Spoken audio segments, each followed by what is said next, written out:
Celui qui allait devenir Mélofée, au Japon, il s'appelle Pipi. On ne peut pas avoir un Pokémon qui s'appelle Pipi.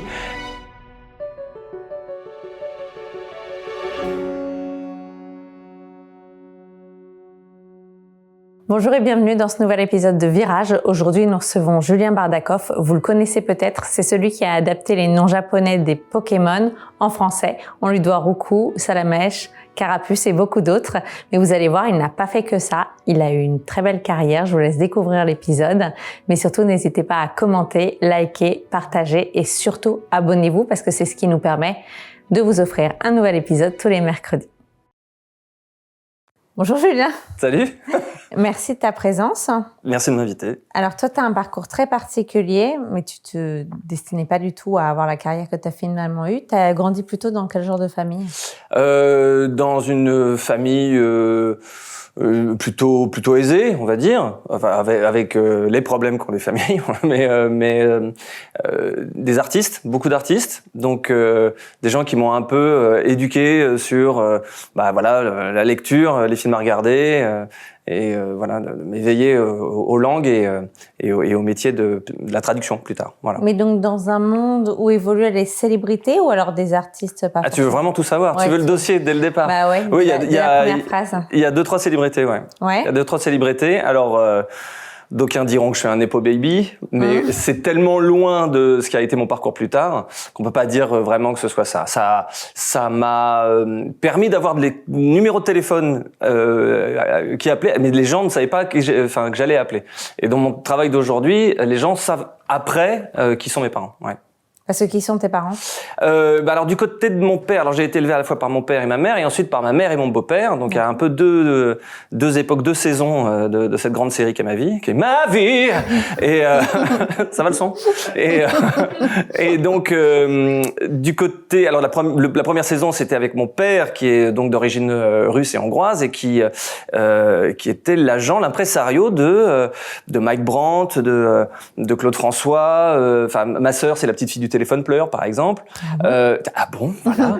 Mais je vois très bien.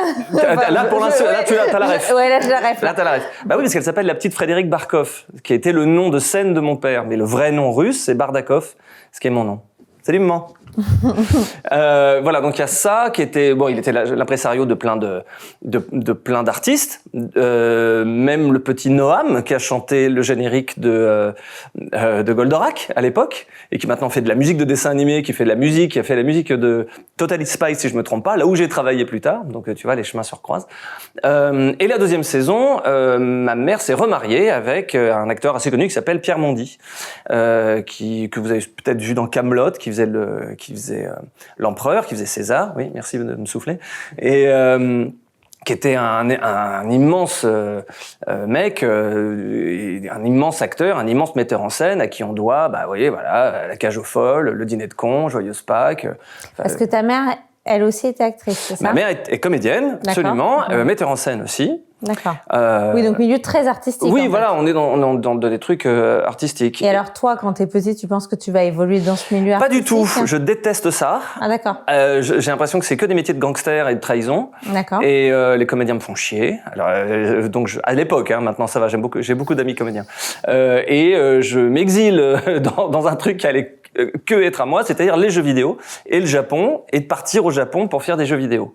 Voilà. Mais alors quand tu démarres tes études, tu te dis pas je vais travailler dans les jeux vidéo, tu te dis d'abord je vais faire des études, mes parents veulent que j'ai un bagage, voilà, comment ça se passe ? Alors on retrouve sur le modèle bourgeois de l'époque. Classique, on va dire, mais que je rejette pas du tout. Enfin moi je suis très content d'avoir découvert tout ça, et c'est juste que on voulait que je sois médecin ou avocat. Voilà, c'est donc il fallait faire des études supérieures. Il fallait faire des études supérieures pour avoir un bon modèle balsacien de gentil fils de famille. Donc j'ai tenté Sciences Po, je me suis planté parce que je suis un peu crétin en fait. J'ai tenté une école de journalisme que j'ai foiré aussi. Mon demi-frère a réussi son école de journalisme. Qu'est-ce que j'ai tenté d'autre ? J'ai tenté la FEMIS aussi pour faire du cinéma. Je me suis planté aussi parce que. Donc les études secondaires, c'était c'était pas pour moi. Donc je suis resté à la fac, je suis resté à la Sorbonne pendant un bout de temps pour faire des langues qui dans mon optique, allait me servir pour tout.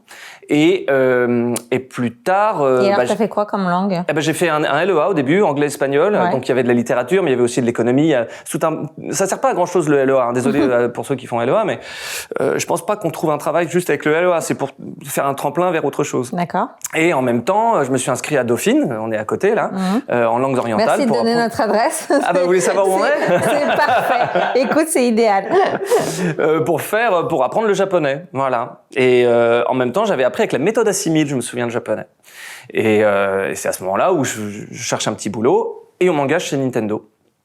Comme hotliner pour gagner des sous pendant que je fais des études parce que comme naturellement j'ai pas réussi Sciences Po. Tu postules chez Nintendo, on t'engage pas. Je postule chez Nintendo, c'est-à-dire que quelqu'un de ma famille, ma marraine, qui est très gentille et d'ailleurs que je salue, on dira son nom parce qu'elle aussi c'est quelqu'un de connu. Et c'est qui? On dira tout à l'heure. Me donne le numéro de téléphone de quelqu'un chez Nintendo à l'époque. La Super Nintendo venait de sortir, je crois, pour trouver un petit boulot à la Hotline. Mais donc on est en quelle année là? Et ben là, on est dans les années 90. Je sors du bac, c'est-à-dire j'ai mon bac en 92. D'accord. Ça date. Oui, 92. Et j'appelle ce monsieur qui a été très gentil avec moi. J'ai pas fait du name dropping, mais qui m'a dit si tu veux être à la Hotline, tu peux être la Hotline. Il s'appelait Denis Ducommun, je me souviens, qui était très gentil. Et il m'a donné un boulot et je répondais au téléphone pour les gens qui étaient bloqués dans les jeux. Voilà. Parce que toi, tu jouais? Moi, je jouais beaucoup. Je jouais grâce à un pote qui habitait dans le quartier aussi, rue de la Faisanderie, pas loin, vraiment. Mais on est à 2 pas. Hein. Et qui m'a fait jouer à des jeux en import. Et ça, c'était un monde vraiment que je connaissais pas. C'est-à-dire d'avoir des consoles 6 mois, 1 an avant qu'elles existent en France. Donc c'était la NEC, je me souviens. Il y avait la Super Famicom avant que ce soit la Super Nintendo. Donc j'ai été dans les premiers grâce à ce. Mais en fait, c'est ce qu'on appelle aujourd'hui un geek. Oui, c'est ça, oui. Tu sais l'écrire? Faut que tu découvres le mot.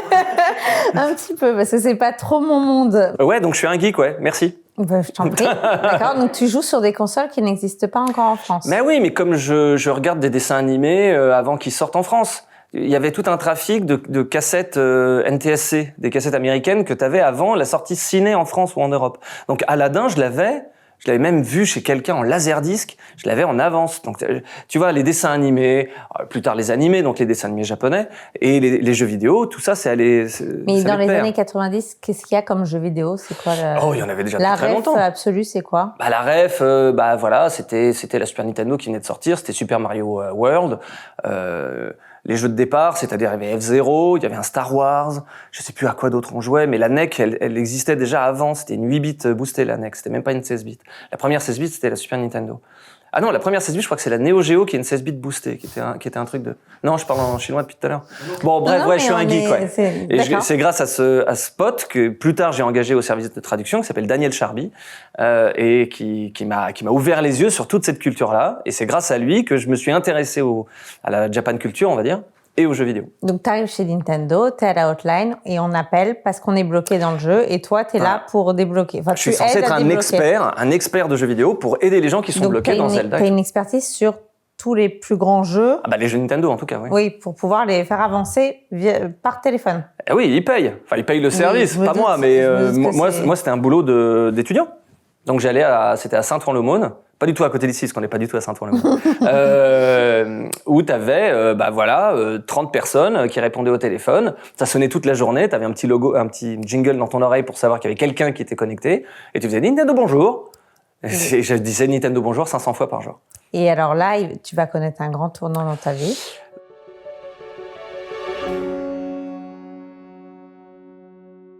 Donc le virage, c'était l'opportunité qu'on m'a donnée quand j'étais à la Hotline de passer un test de traduction pour être traducteur, parce que les jeux bénéficiant de l'avancée technique avaient le droit d'avoir une version française dans la mémoire, parce qu'avant ils étaient en américain, et les Français jouaient en version américaine dans leurs cartouches. Là, il y avait la place d'avoir des jeux full français. Et donc, on a besoin d'un traducteur. Il y avait une traductrice qui était déjà là et qui on doit 2-3 traductions qui étaient pas ouf, on va dire, qui se fait dégager et on me fait passer le test. Et je suis tout jeune, je dois avoir 19, 20 ans, tu vois. Et je réussis le test. Je rencontre des Japonais de Nintendo France qui étaient là dans les strates de la direction, on va dire. Et je suis adoubé et on me donne. Tu pars au Japon. Et alors, on me fait traduire déjà en France des jeux. J'en fais 2-3. Et après, on m'envoie au Japon pour en faire d'autres. Et surtout, Pokémon. Mais alors, parce que Pokémon n'existe pas encore, c'est pas encore sorti au moment où tu pars, ou c'est déjà sorti? En Europe, non.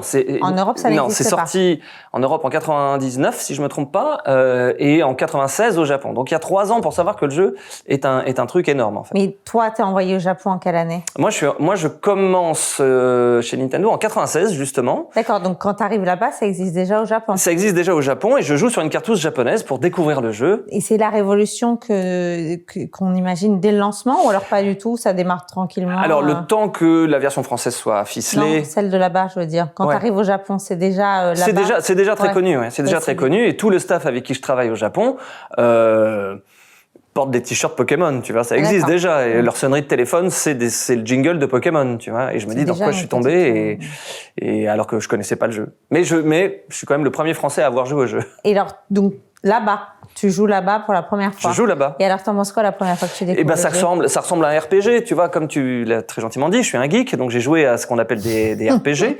J'ai dit un truc qu'il fallait pas dire. Non, attends, on embrasse totalement la geekitude. On embrasse tous les geeks. Mais on embrasse tous les geeks et j'embrasse ma propre geekitude. Je veux dire, je suis très content d'être un geek.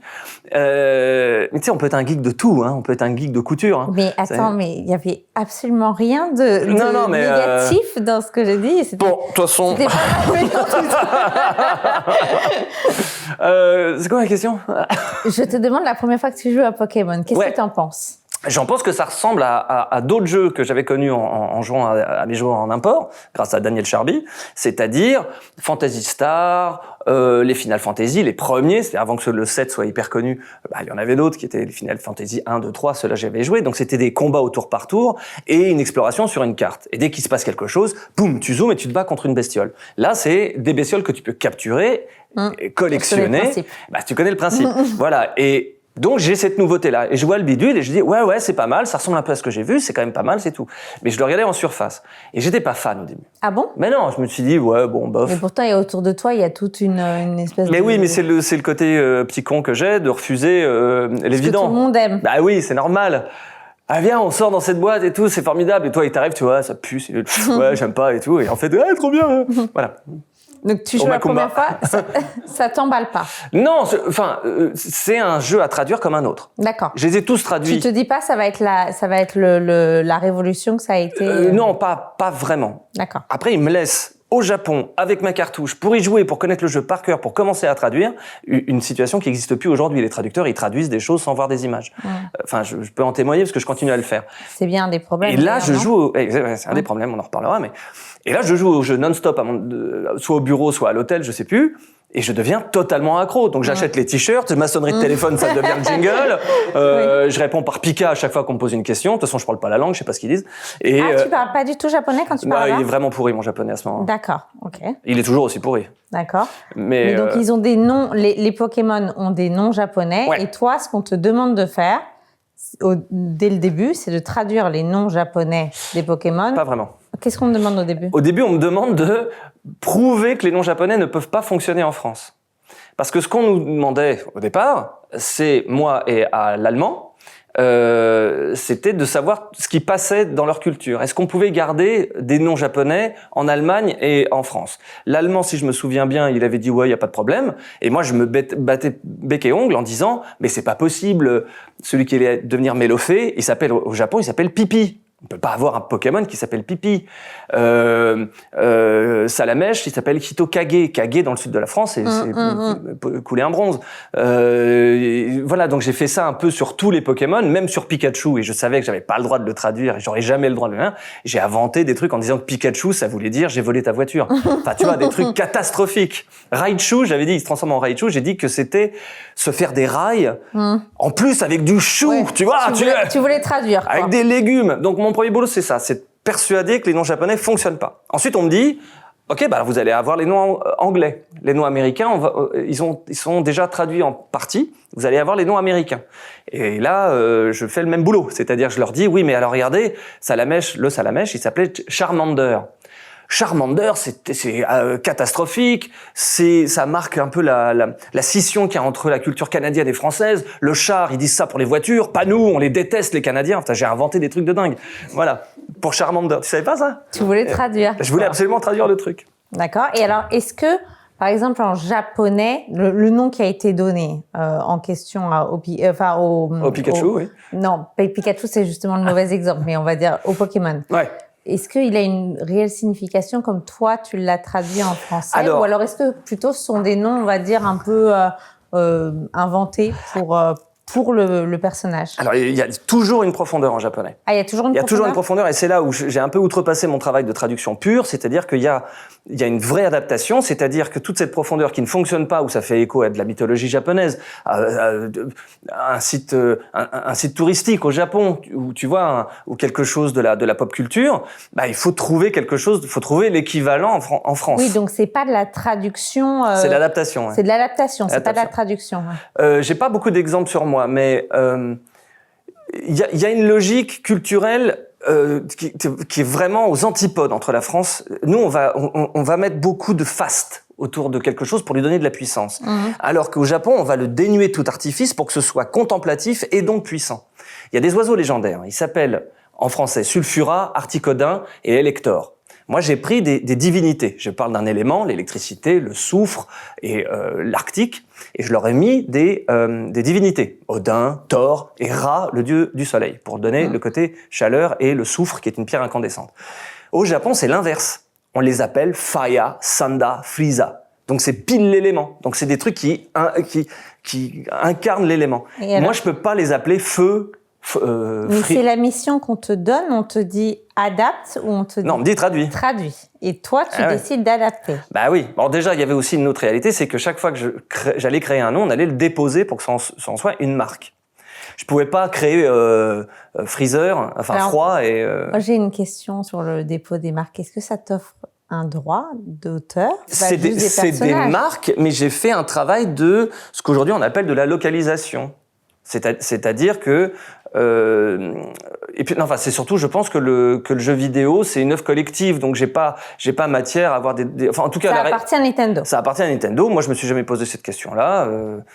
Moi je m'entends très bien avec Nintendo, tout se passe bien. Donc c'est pas dans un enfin moi ma satisfaction c'est que des gens dans la rue, mais vraiment tous les jours, c'est pas pour avoir le cul qui brille, tout le monde me dit oh vous avez forgé mon enfance, j'ai appelé mon enfant Sacha grâce à vous, parce que oui, j'ai donné le nom aussi aux humains dans le jeu et aux attaques et aux villes et tous les dialogues qui se disent dans les gens dans le jeu, tu vois, c'est pas que les noms des Pokémon. Mais parce que Sacha, il s'appelle Sacha dans la version francophone. Ouais.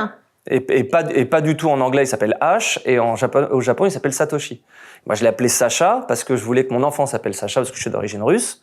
Et Régis, c'est son antagoniste, je l'ai appelé Régis parce que j'étais fan des nuls et le méchant, c'est Régis est un con, c'était un truc... Et à aucun moment, ils ont imposé que, par exemple, les Sacha, les personnages autres que les Pokémon, justement, aient des noms qui n'étaient pas... qui étaient les mêmes dans tous les pays, parce que nous... ça se traduit pas un prénom, quoi. Oui, mais ça aidait à donner de la profondeur à l'aventure aussi. C'est-à-dire que pourquoi il s'appelle Pierre, le dresseur, le champion d'arène d'Argenta? Déjà, c'est pas un hasard que ce soit Argenta, parce que la ville est argentée et ça fait écho à une ville où j'ai aussi grandi, c'est en Corrèze, et Argenta, c'est une ville de Corrèze. Il s'appelle Pierre parce qu'il a des Pokémon de type roche. Il y a une autre champion d'arène d'Azuria, si je me trompe, qui est Ondine. Et ben Ondine, pourquoi elle s'appelle Ondine? Elle s'appelle pas du tout Ondine en japonais ni en anglais, elle s'appelle Misty en Amérique. Je l'ai appelée Ondine pour la pièce de Giraudoux. On retrouve l'héritage de mes parents acteurs. Justement, est-ce que tu as donné des noms, par exemple, de personnes de ta famille ou de tes amis? Ah oui, il y en a plein, il y en a plein. Attends, je termine sur Ondine, parce que Ondine, c'est pas juste la pièce de Giraudoux. Ouais. Ondine, c'est un esprit de l'eau. C'est comme une sirène, mais d'eau douce. Et comme elle a des Pokémon aquatiques... Oui, donc ce qu'on pense être des prénoms donnés un peu comme ça, pas du tout, t'as réfléchi à mais non, tout, moi je suis un cérébral. Moi surtout, j'avais beaucoup de temps, j'avais pas de meuf, et j'étais à l'hôtel, donc il fallait bien que je m'occupe. Il y a un Pokémon qui s'appelle Aspico. C'est un ver de terre, donc j'ai pris asticot qui est un synonyme, et il a un pic sur la tête. Mais Pico, c'était le surnom de mon beau-père, Pierre. Alors il y avait déjà Pierre du champion d'arène, mais ce Pierre-là, c'était mon ami d'enfance, qui s'appelle Pierre Bouillaguet, avec qui je jouais en Corrèze. Tu vois, tout se recoupe, c'est dingue, hein, tu vois. Et Pico, c'est le surnom de feu mon beau-père. Voilà, je voulais qu'il soit dans... Ah ouais, il y en a d'autres. Il y a aussi une nageuse que tu rencontres sur la carte, qui s'appelle Ludmila. Et Ludmila, c'est ma grand-mère hongroise. Qui y a d'autres? Sacha, c'est un peu moi parce que c'est le nom que je voulais donner à mes enfants. J'ai un neveu aussi, c'est-à-dire quand tu peux choisir les prénoms au début, tu peux choisir Sacha, Régis et Ben. Je crois que c'est sur or et argent. Et Ben, en fait, c'est mon neveu, Benjamin. Oui, donc en fait, le jeu, tu te l'es complètement approprié. J'ai essayé de le rendre français, et puis il y a pas plus. Tu sais, t'as des films, t'as des séries où tu sens que c'est des blagues entre potes, et ça fonctionne aussi avec des gens qui sont pas initiés. Je cite La Flamme ou la classe américaine, tu vois, Le Grand Détournement. T'as l'impression que c'est des trucs qui les font marrer entre eux, et en fait, ça nous fait marrer parce que tu sens que c'est très très drôle entre eux déjà. Moi, j'ai voulu avoir du copinage. Et en même temps que peut-être ça va peut-être marcher. Voilà. Ouais. Et alors, pour quel Pokémon ou personnage t'as vraiment galéré? Les premiers, parce qu'il fallait expliquer cette différence de culture et de sentiment de puissance que je disais tout à l'heure entre les Japonais et les Français. Et où je leur ai expliqué qu'il fallait avoir pas mal de mots valises, comme on dit, ou de sous-couches de sens pour que ce soit compliqué à comprendre, donc puissant, donc quali. Eux, ils disaient non, parfois, il faut être straight to the point pour que ce soit vraiment efficace. Quand je leur ai proposé Dardarnian, tout de suite, ça a fait écho à donc c'est D'Artagnan, bien sûr, et ils connaissaient au Japon les créateurs, les Trois Mousquetaires. Ils disaient formidable, oui, on connaît D'Artagnan. Et je leur ai dit oui, mais c'est pas que D'Artagnan, parce que c'est une abeille en fait. Et elle a 2 dards comme ça, et elle se bat avec 2 dards. Et elle est très rapide. Tout ça, ils m'expliquent les pouvoirs des Pokémon. Donc elle est rapide, donc elle est Dardar, c'est quelque chose de, tu sais, Dardarmotus, c'était un dessin animé que je voulais placer aussi. Donc 2 dards, et en plus c'est un épéiste le bastringue. Donc comme D'Artagnan, tu vois. Il y avait D'Artagnan dedans. Mais alors, parce que... Non mais... Et là, silence, tu sais. Non mais parce que tu nous dis ça, on voit que t'es passionné, mais donc t'y penses jour et nuit, ça te réveille. Ah non, j'ai d'autres trucs à faire déjà. Non mais ça te réveille, tu te dis oh là là, ça y est, j'ai trouvé. Tout le monde a son propre process de création. À l'époque, pas maintenant, tu veux dire. Oui, à l'époque. Ah oui, non, parce que maintenant je dors très bien. Je me réveille pas en disant mimitos. Non mais quand tu composes de la musique ou quand tu écris un livre ou mais oui, t'as des fulgurances. Bah oui, et toi, à quel moment? Pourquoi? Alors il y a ça, au moment où on m'explique les pouvoirs et la profondeur de chaque Pokémon, sa place dans l'animé, parce que moi je traduis pour le jeu, mais ça va être dans le dessin animé. D'où Psycho Quack, parce que je sais qu'il va dire une partie de son nom, il va dire quack, quack, quack, mais comme il se tient la tête, il a un quack psychotique qui se tient la tête. Psycho Quack. Voilà. Et là c'est facile, il te dit oui, il va dire son nom. Faut qu'il dise coin. Mais je dis mais coin, ça fait les petits coins, tu vois, il va faire popo. Déjà qu'il y avait Kage et pipi, tu vois, bof quoi. Donc et soit ça devient tout de suite, mais parfois ça devient tout de suite et tu te dis ils vont adorer, et en fait ils aiment pas du tout. Ah, il y en a certains qui ils ont fait comme The Voice, il y en a, ils font comme ça, genre... il y en a, t'as pas pu les faire passer. Ah bah non, genre Scarabaston, je voulais mettre Scarabaston plutôt que Scarabrust. Scarabrutte, parce que je voulais qu'il y ait une litanie des combats, c'est des combats de Pokémon, donc il y a Taignon qui met des nions, il y a Carabaf, il y a Roucou qui met des coups, les vrais sauront, et Hippotrampe, elle met une trempe, et je voulais Scarabaston qui fait une baston, tu vois. Je te parle chinois. Tu connais rien de ce que je suis en train de dire. Je sais qu'il y a toute une polémique Roucou. Ambiance de merde ici. Ok, donc c'est pas passé. Donc dans ces cas-là, tu recommences. Tu recommences. Il y en a où tu sèches, quoi. Il y en a où tu sèches et tu restes des semaines sur des semaines sur des semaines. Et tu rentres pas en France, tu restes au Japon. Et je reste au Japon le temps que ce soit. Voilà. Alors ça, il y avait des passages prolongés pour ne serait-ce le nom des humains, tu vois. Donc j'allais au Japon, je rencontrais les créateurs et ils me parlaient, du trio de tête, Ondine, Pierre et Sacha. Et puis ensuite, faut trouver le professeur Chen. Donc, tant qu'on n'a pas tout fait, on reste. Et puis j'y retourne. Puis j'y reste pour faire les Pokémon légendaires. Puis les starters. On a commencé par les starters, ça c'était un peu compliqué. Et pour les persuader qu'on pouvait aussi associer les noms pour qu'il y ait une logique. Par exemple, Salamèche, Reptincelle, Dracofeu, faut pas les prendre individuellement, faut les prendre en tout. Parce qu'une mèche plus une étincelle égale au feu.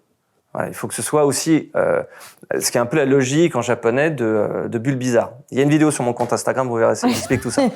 Kulbutoke, c'est intéressant aussi. Je te parlais de pop culture au Japon. Ça, j'en ai pas parlé, mais il se tient la tête comme ça, le Pokémon. Vous voyez, Kulbutoke?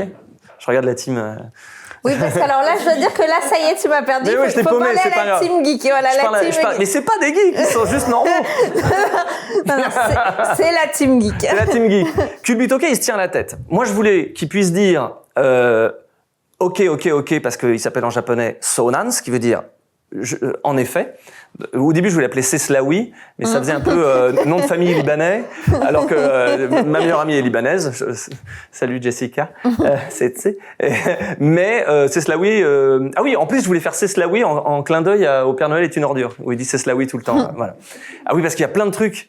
Sur les films que je regardais. Quand tu cliques sur les télés, il y a Tais-toi quand tu parles, un chef-d'œuvre de Max Pécasse, Dragon Ball. Quand tu cliques sur les télés du jeu. Mais justement, t'as pas l'impression que ceux qui jouent sont un milieu d'imaginer qu'il est la réelle C'est pour ça qu'on est là, mais c'est pour ça qu'on se parle aujourd'hui, Sarah.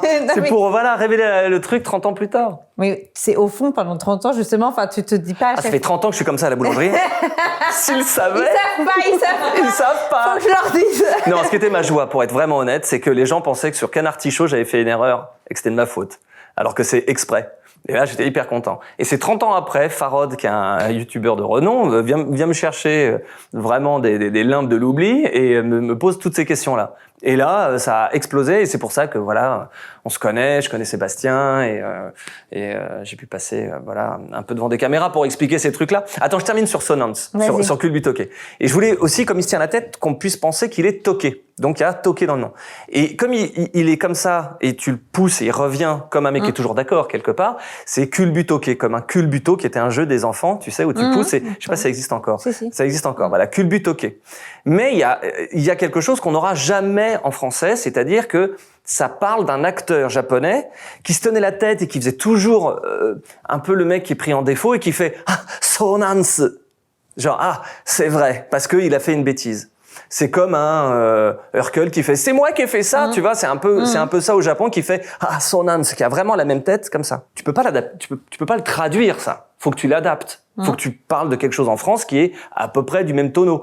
À propos de tonneau, je parle d'un culbuto, je parle d'un toqué et un mec qui dit OK.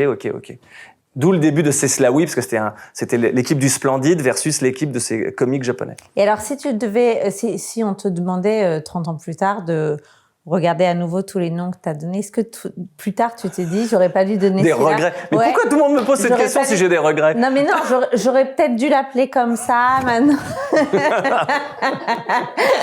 Ouais, Mimitos et Migalos, par exemple, j'avais proposé des choses qui étaient un peu plus pointues, et ça a été refusé. Je sais plus ce que c'est.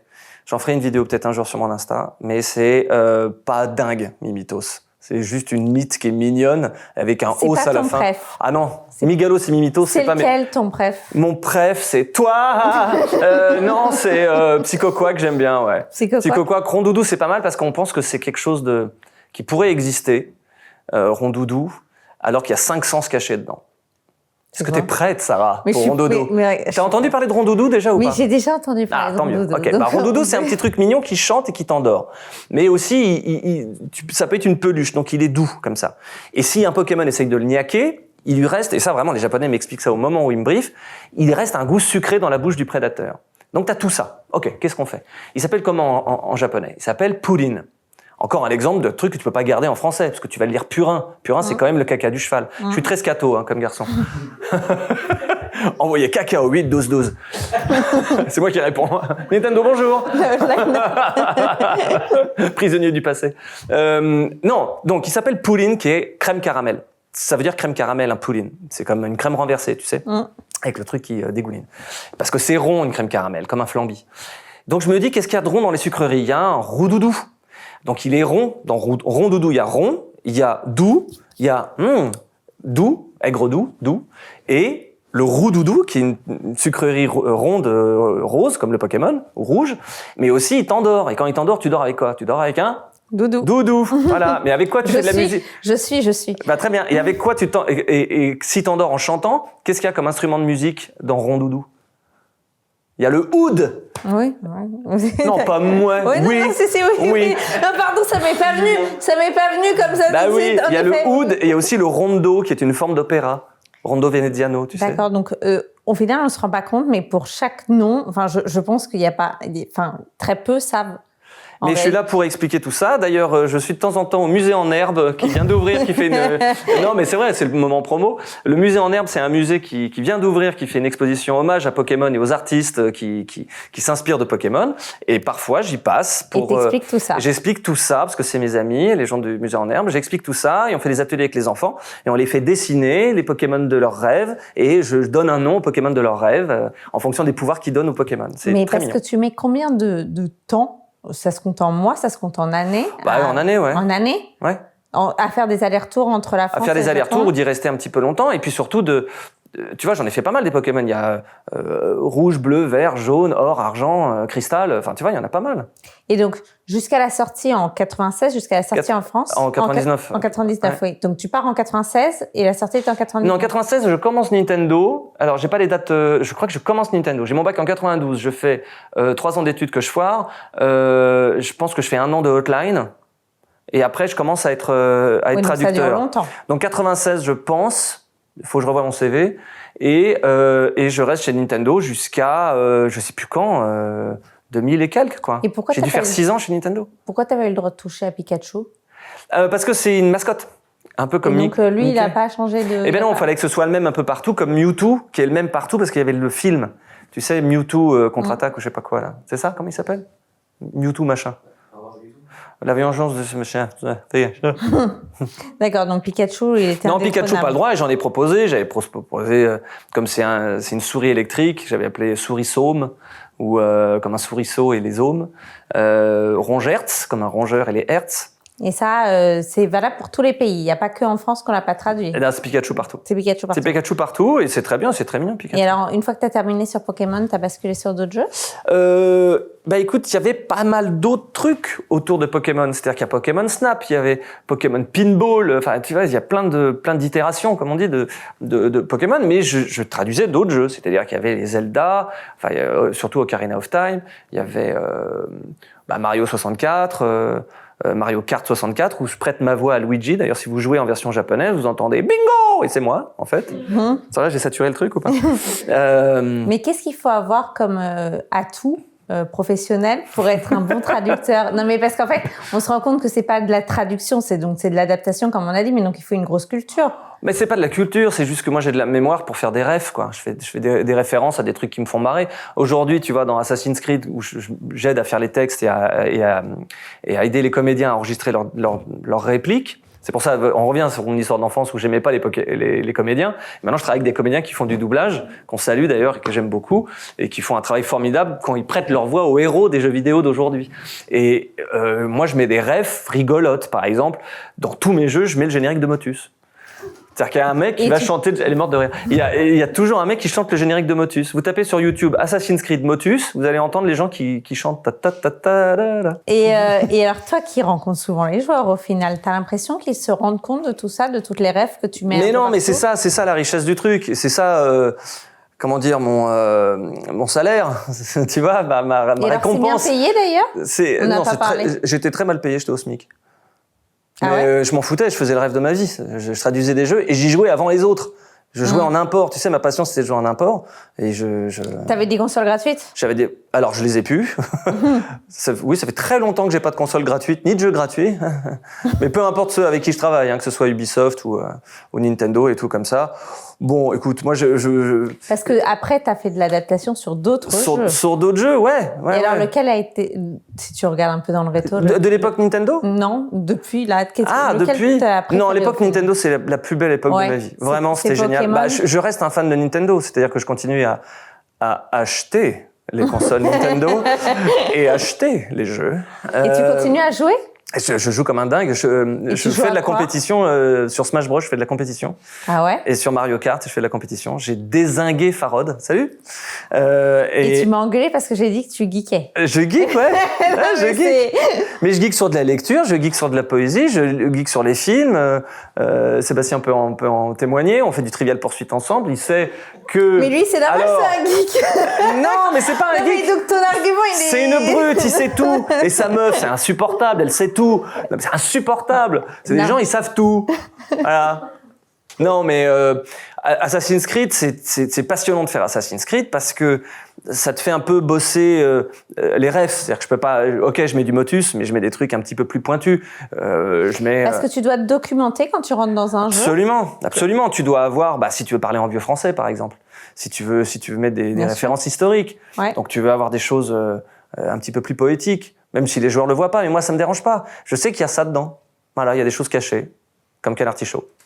Et alors, qu'est-ce que tu as d'autre comme parce que donc tu as fait de la traduction, de l'adaptation, et puis après, tu as un petit peu muté de carrière, en tout cas, ta carrière a évolué, et puis tu t'es mis à accompagner des voix, c'est ça?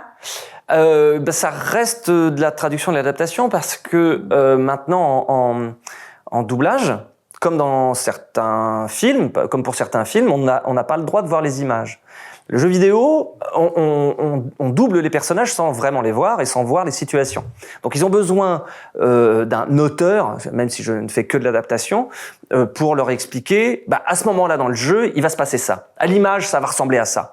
Donc il faudrait que tu le joues de cette manière-là. Pourquoi est-ce qu'on visionne pas le jeu? On visionne pas parce que ce sont des strates de production parallèles. C'est-à-dire que ceux qui font les voix travaillent au même moment que ceux qui vont dessiner les décors de la scène et que ceux qui continuent à écrire la scène. Ah, donc c'est pas terminé en réalité C'est pas terminé, au moment où non. tu fais la voix. Donc... Parce que les sorties mondiales sont uniformes, enfin unilatérales. Simultanées. Ouais. Tout le monde sort en même temps, quoi. Tout le monde sort en même temps, alors que quand je travaillais sur des jeux japonais, oui, on l'a vu, il y a plusieurs années de décalage. Il y avait des années de décalage, donc j'avais le temps de terminer Pokémon dans tous les sens pour commencer à traduire. Et alors, on pourrait pas commencer à traduire en voyant les images d'une version. Dieu t'entende, oui, bien sûr, j'aimerais ça, mais non, c'est pas tout le temps possible. C'est pas tout le temps possible, non. Et ça pose pas de problème en termes. Mais c'est là où le talent des comédiens est inestimable, parce qu'ils arrivent en plus, ils n'ont pas eu le texte la veille, ils ont le texte au moment où ils le doublent, tu vois. Donc ils découvrent le texte, ils le jouent, ils habitent leur personnage sans le voir.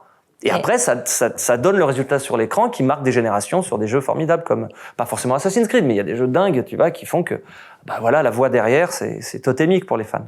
Et toi, tu dois les diriger, c'est ça? Alors j'aide à diriger, j'en ai dirigé certains, mais la plupart du temps, je suis le liant entre la production, c'est-à-dire que je connais les gens qui dessinent.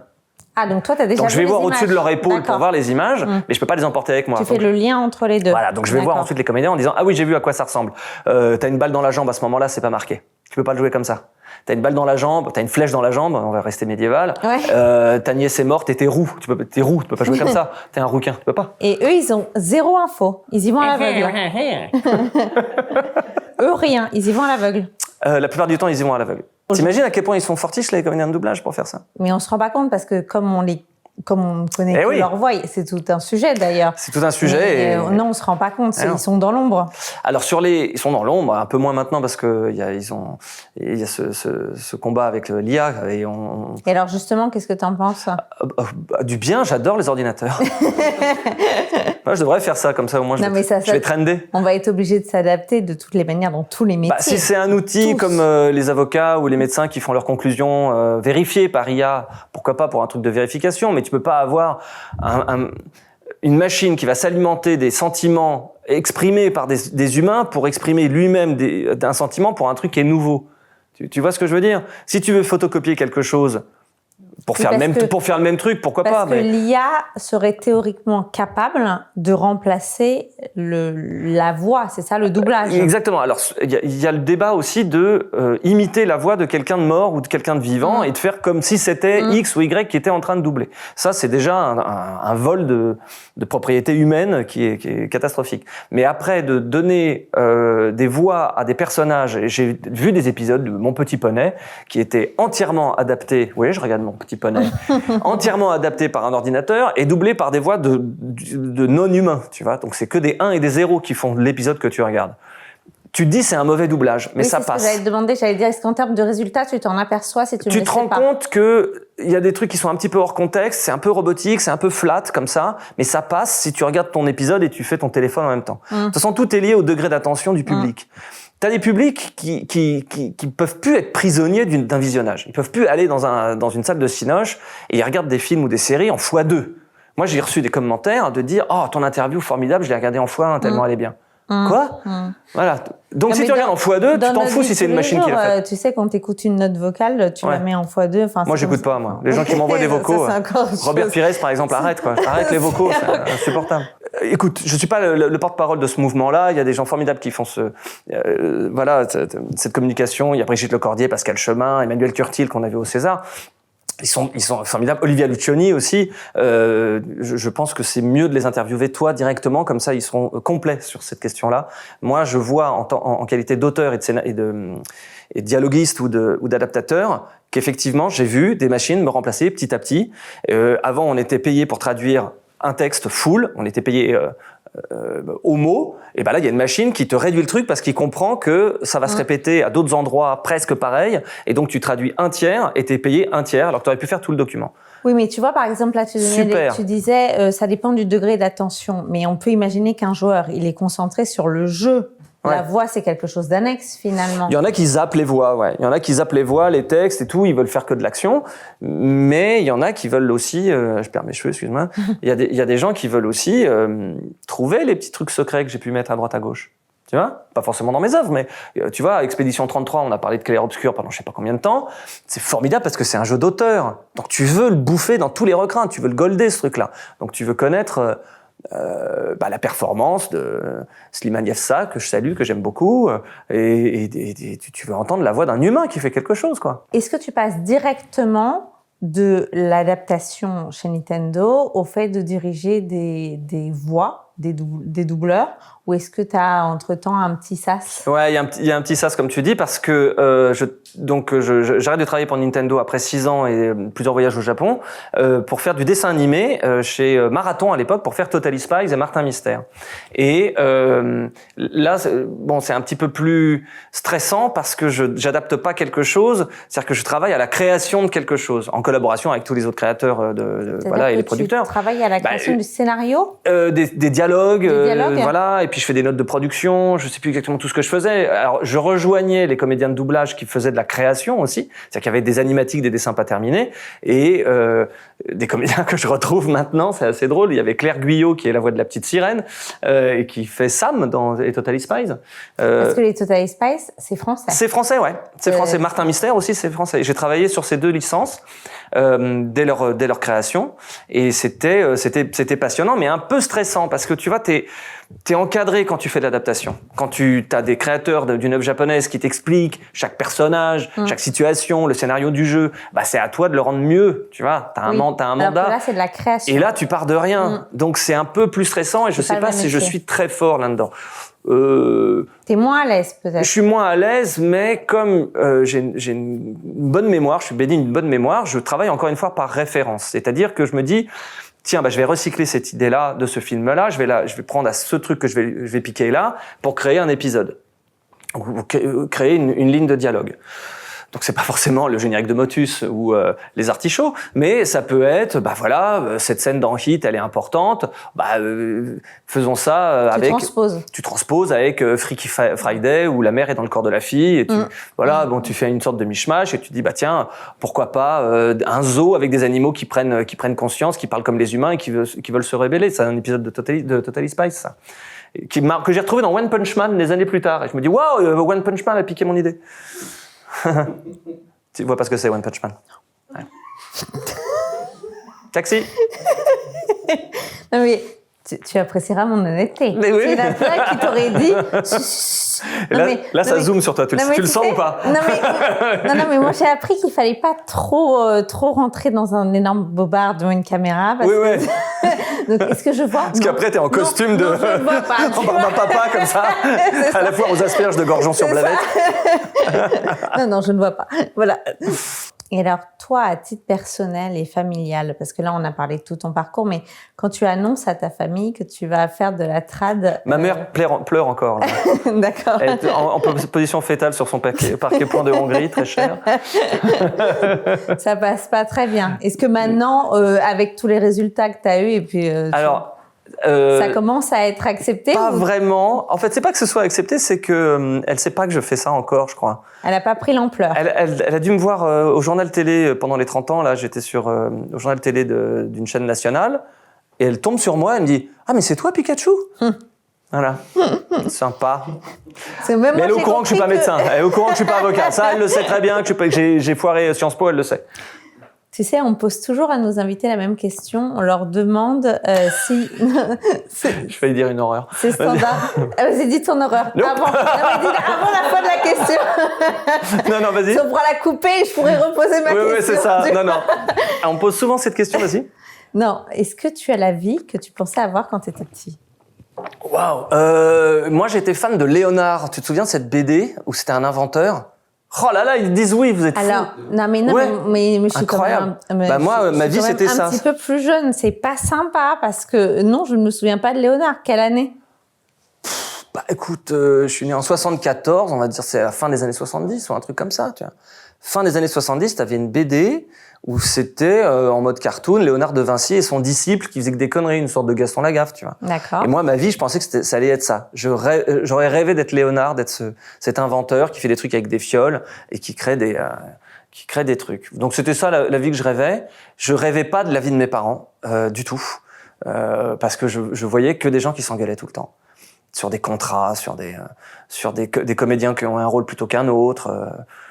Enfin, tu vois, le drama, quoi. Mais finalement, quelque part, tu as un petit peu quand même rejoint ah oui, ça m'a rattrapé. ce monde. Oui. Eh ouais, ça m'a rattrapé Quand après. même, hein, parce que maintenant, même tu vois, si tu as essayé de prendre une autre voie, t'es quand même un peu revenu. Mais oui, et puis tu vois, j'ai ce charme magnétique de l'acteur en devenir, tout grisonnant qu'il est. Voilà, on sent que le mec crève l'écran, quoi.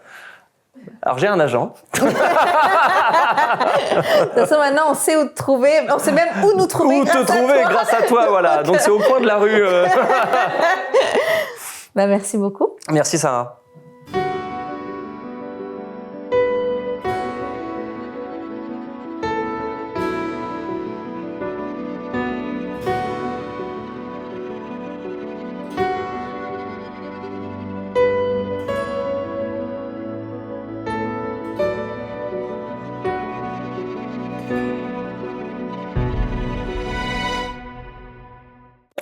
Donc le tournant, c'est que... Attends, on coupe. On change de couleur et tu vas nous expliquer quel est le tournant. Attends, on coupe. On fait rentrer les pandas.